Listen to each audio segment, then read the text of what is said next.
Hello everyone, David here, welcome to BrickVault. This weekend is the release date of the new Ghostbusters Frozen Empire movie, so what better way to celebrate this release by building the most iconic vehicle in the franchise? Here in front of me today I have the Ecto-1 designed by Loki. It has 668 pieces and features a full interior as well as a ton of accurate details. The Ecto-1 is based on a 1959 Cadillac Miller-Meteor hearse that the Ghostbusters crew repurposed as their primary form of transportation to hunt down paranormal entities. Some of the modifications include a plethora of gadgets and devices on the roof, which contributes to the iconic look of the vehicle, but there are also modifications made to the interior to house additional ghost hunting devices. Loki is a new builder that we worked with for this custom LEGO model, and I think he did an excellent job recreating the look of the car in minifig scale. And if you want to add this iconic piece of film history in LEGO to your own collection, make sure to head on over to our web store www.brickvault.toys, where you can find the instructions and parts list to build this for yourself. Both have been troubleshot, so you can start building right away. And if you need to order pieces online, just use our video guide that leads you through the easy steps to gather the parts on Bricklink. So, let's get back to the build and start with a general overview of the model. As you can see, it's an 8-wide build, similar to the new Speed Champions cars, plus a little extra for some of the details. You can see the dimensions here, and for reference, I put probably the first thing that actually can measure things. I didn't put the Ecto-1 inside, but I'd say it'd be around 23 ounces, I'm sure that helps. We have some really nice curves in the front that are only possible because of the relatively new LEGO molds. The big antenna can be angled a little bit, and I also like the details for the windshield wipers.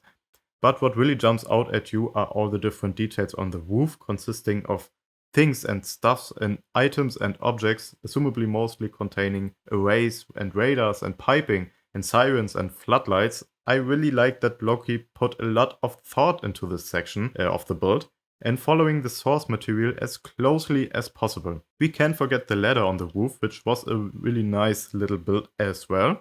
The back of the build has some accurate shaping as well. I always love cars with those fins in the back, so iconic.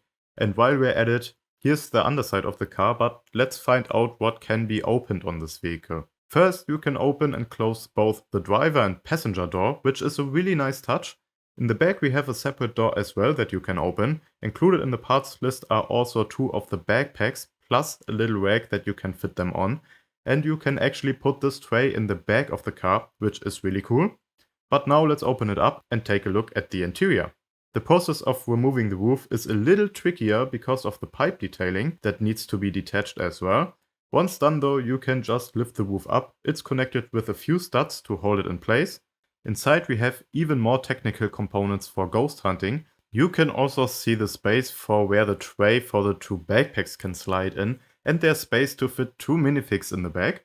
In the front you also have room to fit 2 minifigs side by side, and you get a dark tan steering wheel as well, which is accurate to the movies. I built this model myself and the building experience was nice and very straightforward.